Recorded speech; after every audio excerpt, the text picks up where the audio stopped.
Morning, everybody. I'm joined this morning by Michael Sawyers, Superintendent, Ohio Department of Education, by David Varda, Executive Director of the Ohio Association of School Business Officials, Richard Lewis, Executive Director of Ohio School Board Association, Kirk Hamilton, Executive Director of Buckeye Association of School Administrators, and Chief Ken Hinkle, the Ohio Association of Police Chiefs.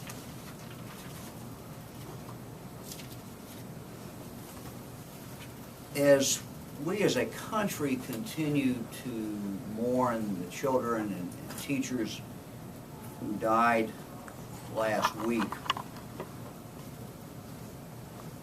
each one of us in our own way, I think, has to reflect on this, and for each one of us it's affected us differently. I know that when I heard what had happened,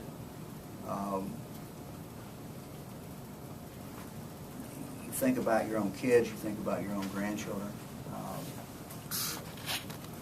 And I was reminded of when the tragedy in Chardon occurred. And after we found out what had happened, I got in the car and drove to Chardon. And that's that same day, within hours. And when I got up there, I walked into the school, and our BCI agents, of course, were already there processing the crime scene. And to think of that school as a crime scene was, to me, what really just got me. I walked in and I saw what you would expect to see in any school, what I've seen in my kids' schools, my grandkids' schools, and things on the wall, inspirational quotes from people, go team, all about the kids' future. And to think that kids had, in a short time before that, actually died there was just something I will never get out of my mind. The job of the Attorney General, as I have articulated time and time again, is to protect Ohio citizens. We're announcing today a new partnership, which we'll talk about in just a moment, but I want to first recap what we did in our office right after Chardon, because I think it's relevant to what we want to do in the future and what our goals are here and what we're announcing today. Immediately after Chardon tragedy, one of the first things we did is to check and see how the schools were doing that were supposed to file with our office. School safety plans, as well as building outlines of the building. Ann, you want to slip over? We got a lot of noise coming over there. We need to deal with it. What we found was that a number of schools were not in compliance. So what we did is we sent out letters. We got on the phone, and we got immediate, very good response. The whole idea behind having the legislature pass this law in 2007 is not so the Attorney General can get these reports and file them and put them in a file cabinet. The whole idea behind that, quite candidly, is so that we could put up on OLE and make it available to law enforcement agencies, so they can pull that information down instantly when they need it if there is a crisis.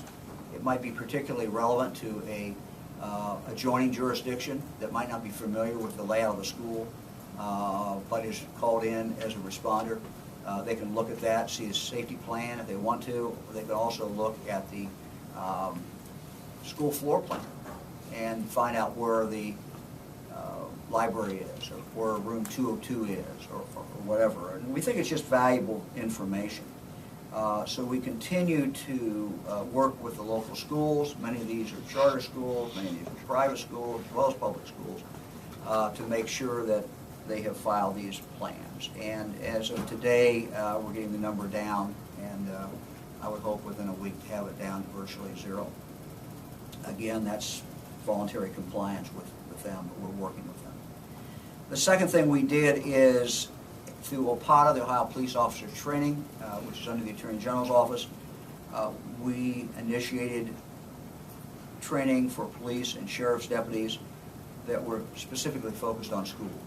The names of these courses are, if I can read my writing, Profile of an Active Shooter is one. Single Officer Response to Active Threat is the other course that we offer.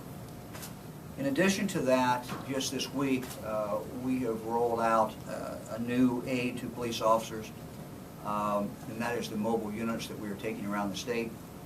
There are 14 of these units. 7 of them are for driving simulators. The other 7 are to deal with active shooters. We have over 400 scenarios in these simulators. Some of you had the opportunity to see those simulators. If you've not, those of you in the media have not seen them, we will be more than happy to make them available to you. 1 or 2 of the scenarios do involve actual school. But the whole idea is to give police officers training in real time. This is realistic as we can make it. Next, we set up in July a school safety summit, which we partnered with the Ohio Department of Education. We had several hundred people who attended that. In September, we established the School Safety Task Force, and we have pulled together educators and law enforcement officials in this task force. And we've charged them with assisting us in providing services to schools. The first thing that this task force did was issue guidelines, which we issued several days ago, and we are now distributing to every school district in the state. Guidelines for the schools to follow when they submit their school safety plans. Schools had not had any guidance in the past. They were given very little information about what they had to supply, and sometimes that's what they supplied was very little information.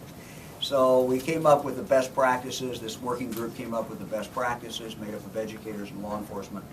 We have now made that available. It's on our webpage, and we're mailing these to every school district in the state of Ohio.